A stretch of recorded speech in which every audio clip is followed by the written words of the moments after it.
Consider the archetype of the woman who felt invisible in her family, overshadowed by more conventionally beautiful sisters. The masculine approach would be to build her self-esteem through affirmations and therapy.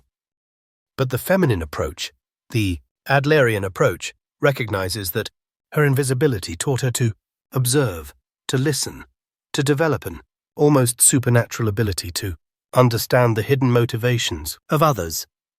She becomes the woman who sees through facades, who knows what you need before you do, who possesses an otherworldly intuition that makes her utterly magnetic. The psychological establishment wants to cure her of her inferiority complex. But what if instead she learned to dance with it? What if she discovered that her sense of inadequacy was actually her psyche's way of protecting her from the mediocrity of being satisfied with less than her full potential? The inferiority complex, when properly understood, isn't a prison. It's a compass pointing toward your greatest possible becoming. This is the woman who has learned to transmute her shadow into light, who has discovered that her deepest insecurities are actually her most powerful tools of transformation. She doesn't hide her wounds, she alchemizes them. She doesn't pretend to be whole, she becomes holy through her brokenness. She embodies what Adler called the creative power of the individual, the ability to transform any circumstance, any perceived limitation into raw material for her own magnificent becoming. The world tells you to be confident, but confidence is just another mask. The woman who has mastered Adler's forbidden teachings doesn't need confidence. She has something far more dangerous. She has depth born from struggle, wisdom earned through pain, and a magnetic presence that comes from having faced her darkness and emerged transformed. The feminine psyche operates on principles that the masculine world has never fully understood. While men compensate through achievement, conquest, and external validation, women compensate through a far more mysterious and potent alchemy, the transformation of emotional wounds into irresistible depth. This is why the woman who has walked through the fire of her own inadequacy possesses a magnetism that the naturally confident can never replicate. She has been forged in the crucible of her own becoming. Watch her carefully, this woman who has learned to work with her inferiority complex rather than against it. She doesn't enter a room announcing her presence. She enters it owning the space before she's even noticed. Her compensation isn't loud or desperate. It's quiet, deliberate, and devastatingly effective. She has learned what Adler discovered through his own struggle with physical weakness, that our greatest limitations become our greatest strengths when we refuse to let them define us and instead let them refine us. The shadow work begins when she stops running from the voice that whispers, "You're not enough," and starts listening to what it's really trying to tell her. That voice isn't her enemy, it's her inner alchemist, constantly pushing her toward a more authentic, more powerful version of herself. The woman who embraces this process understands that her inferiority complex isn't a bug in her psychological system. It's a feature. It's the part of her that refuses to settle, that demands excellence, that won't let her rest in the comfortable mediocrity of being satisfied with less than her full potential. You recognize her because she carries herself differently. There's a quality to her presence that suggests she has wrestled with angels and lived to tell the tale. Her beauty isn't just physical, it's existential. She has learned to find power in her vulnerability, strength in her sensitivity, and magnetism in her mysterious depths. This is the woman who has discovered that her emotional intensity, her overthinking, her tendency to feel too much, all the things the world told her were weaknesses, are actually the raw materials of her most captivating power. The compensation mechanism that Adler identified works differently in the feminine psyche than in the masculine, where men might compensate for physical weakness by becoming intellectual giants or for social awkwardness by accumulating wealth. Women compensate through a more subtle but far more powerful process. They transform their emotional wounds into wisdom, their insecurities into intuition, their fears into fierce compassion. The woman who felt unloved as a child doesn't just learn to love herself, she becomes love itself, a healing presence that others are, drawn to like moths to flame. This is where the modern world gets it wrong. It wants to cure women of their depth, to medicate their intensity, to normalize their natural inclination toward emotional complexity. But the woman who has understood Adler's hidden teachings knows better. She recognizes that her emotional intensity isn't a disorder to be managed, it's a superpower to be mastered. Her ability to feel deeply, to sense the undercurrents of human interaction, to navigate the complex emotional landscape that others find overwhelming, these aren't symptoms of instability. They're evidence of a highly developed emotional intelligence that gives her an almost supernatural ability to influence and inspire. The inferiority complex becomes her teacher, showing her exactly where she needs to grow, exactly what she needs to develop to become the woman she's meant to be. It's not comfortable, this process of transformation. It requires her to sit with her discomfort, to face her fears, to acknowledge her limitations without being defeated by them. But the woman who can do this, who can look her inadequacies in the eye and say, "Teach me," instead of "defeat me," discovers a power that the naturally confident will never possess. She learns to use her perceived weaknesses as doorways to strength. Her tendency to overthink becomes strategic thinking. Her emotional sensitivity becomes empathic accuracy. Her fear of rejection becomes the courage to be authentically herself, knowing that those who reject her authentic self were never meant to be in her orbit. Anyway, this is the woman who has learned to transform her lead into gold, who has discovered that her greatest wounds can become her greatest gifts.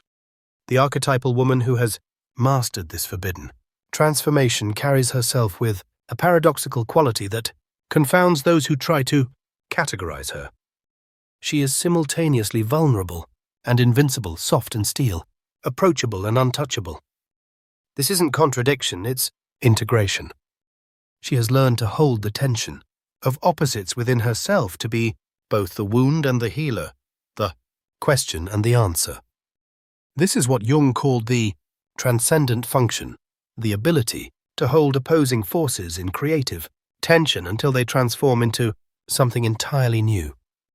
Her relationships become laboratories for this alchemical process. She attracts others not because she's perfect, but because she's courageously imperfect. Her willingness to acknowledge her struggles gives others permission to acknowledge theirs. Her transformation from wounded to wise creates a magnetic field that draws people who are ready for their own healing. She becomes what the ancient Greeks called a psychopomp, a guide between worlds, someone who can navigate the underworld of human pain and emerge with treasures of wisdom. But here's where most women lose their way. They mistake this process for people-pleasing, for fixing others, for becoming the eternal mother or healer to everyone else's wounds. The woman who has truly integrated Adler's teachings knows better. She understands that her power lies not in saving others, but in embodying her own salvation so completely that others are inspired to do the same. She doesn't heal through sacrifice, she heals through presence. She doesn't fix through exhaustion, she transforms through example. The masculine mind seeks to understand this phenomenon and inevitably fails. It wants to categorize her, to put her in a box, to reduce her complexity to something manageable. But she has learned the ancient feminine art of remaining, mysteriously undefined. She allows others to project their fantasies onto her while remaining anchored in her own truth. This is the woman who has learned to use her perceived inadequacies as a form of camouflage, appearing smaller than she is until the moment she reveals the full magnitude of her power. You see this in how she handles conflict, how she navigates power, dynamics, how she moves through the world with an almost feline grace. She doesn't announce her competence. she demonstrates it. She doesn't declare her worth, she embodies it. She doesn't demand respect, she commands it through the quiet authority of someone who has earned their place through struggle and emerged victorious. This is the woman who has learned that true power isn't about domination. It's about the ability to remain centered in your own truth regardless of external circumstances. The inferiority complex, when properly alchemized, becomes a sophisticated early warning system. It alerts her to situations where she might be tempted to diminish herself to people who would prefer her small to environments that don't honor her full complexity. Instead of seeing these feelings as evidence of her inadequacy, she recognizes them as her psyche's way of protecting her authentic self. She learns to read the subtle signals of her own discomfort as guidance toward her highest expression. This is where the Stoic philosophers understood something profound about human nature that modern psychology has forgotten. Marcus Aurelius wrote about the discipline of perception, the ability to see things as they truly are, not as they appear to be. The woman who has mastered this discipline doesn't see her inferiority complex as a flaw. She sees it as information. She doesn't experience her emotional intensity as a weakness. She recognizes it as a strength that hasn't yet been properly channeled. Her compensation becomes an art form so subtle and sophisticated that others mistake it for natural grace. She has learned to transform her need for approval into self-approval, her fear of rejection into selective acceptance, her desperate desire to be loved into a deep capacity for loving. The wounds that once made her feel broken now make her feel whole. The inadequacies that once made her feel small now make her feel infinite. This is the woman who walks into a room and changes the energy simply by being present. Not because she's trying to, but because she has learned to embody her own healing so completely that her very presence becomes a healing force for others. She attracts not because she's perfect, but because she's perfectly herself, wounds and all, shadows and light integrated into a magnificent whole that defies categorization. The transformation reaches its apex when she realizes that her inferiority complex was never about being inferior at all. It was about being different, about carrying gifts that the world wasn't ready to receive, about possessing depths that shallow waters couldn't contain. This is the moment of her psychological rebirth, when the wound that once defined her limitations becomes the source of her liberation.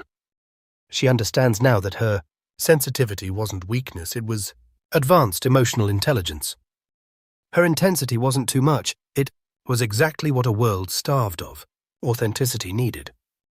Watch how she moves through the world now, this woman who has completed her alchemical transformation. She no longer seeks validation, because she has become her own validator. She doesn't chase approval because she has learned to approve of herself so completely that external opinions become irrelevant noise. Her compensation has evolved beyond the need to prove anything to anyone. It has become pure self-expression, the natural overflow of a woman who has learned to honor her own complexity. The shadow work that began with acknowledging her perceived inadequacies has led her to a profound understanding of her own psyche. She has integrated the parts of herself that she once rejected, the qualities she once saw as flaws, the aspects of her personality that she once tried to hide.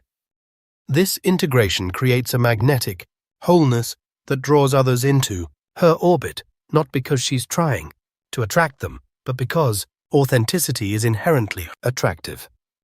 She embodies what Jung called the individuated self, a person who has integrated their shadow and light into a cohesive whole. Her relationships transform as well. She no longer attracts partners who need fixing or saving. She attracts equals who appreciate her depth and complexity. She doesn't seek someone to complete her because she has learned to complete herself. Her romantic connections become celebrations of two whole beings, choosing to share their wholeness, rather than two incomplete people trying to fill each other's voids. This is the woman who has learned that love isn't about finding someone who makes you feel worthy. It's about becoming so secure in your own worth that you can love without agenda. The Stoic principle of focusing only on what you can control becomes her guiding philosophy.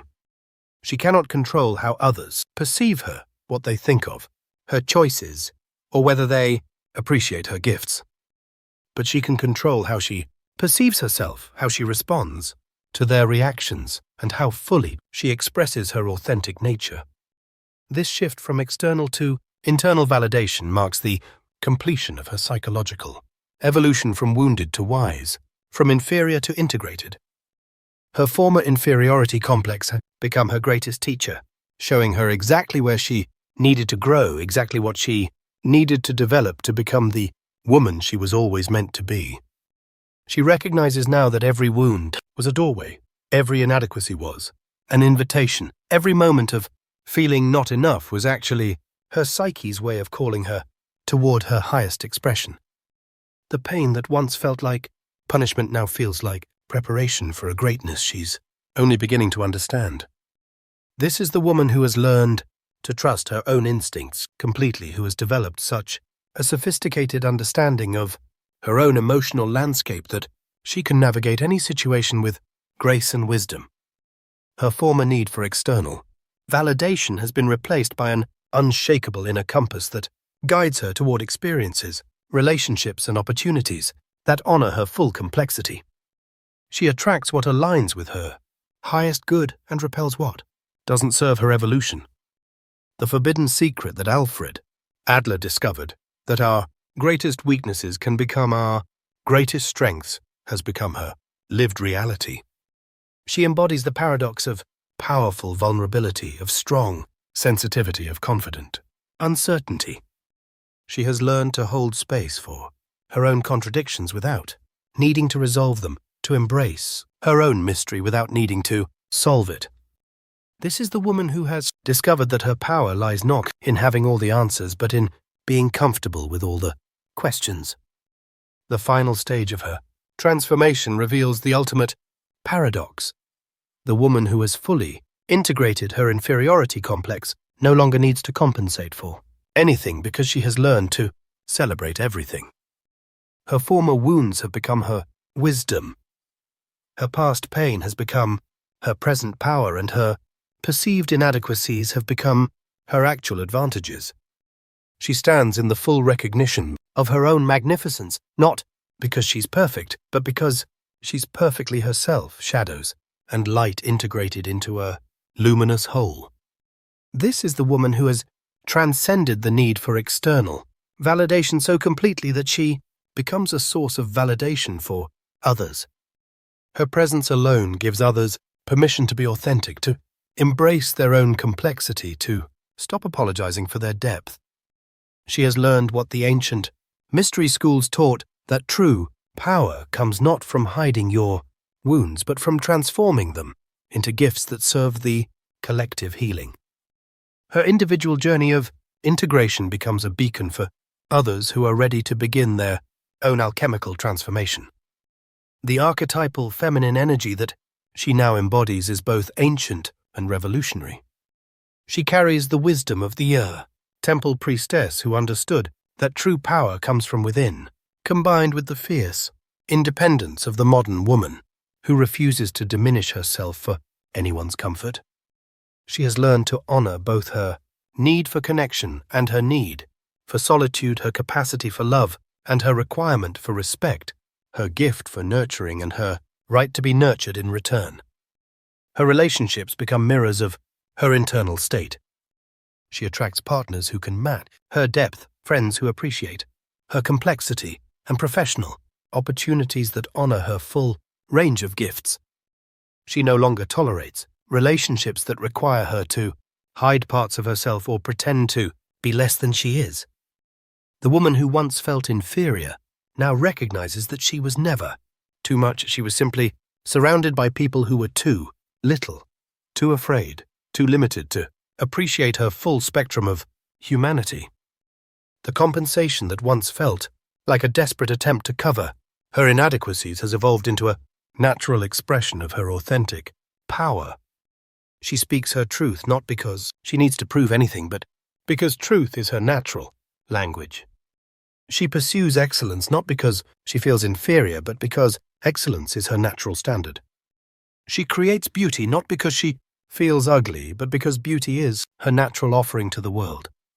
This is the woman who has learned to read the subtle energies of every situation, who can sense what's needed and provide it without sacrificing herself. Her former emotional intensity has become emotional intelligence. Her former overthinking has become strategic wisdom. Her former sensitivity has become supernatural intuition.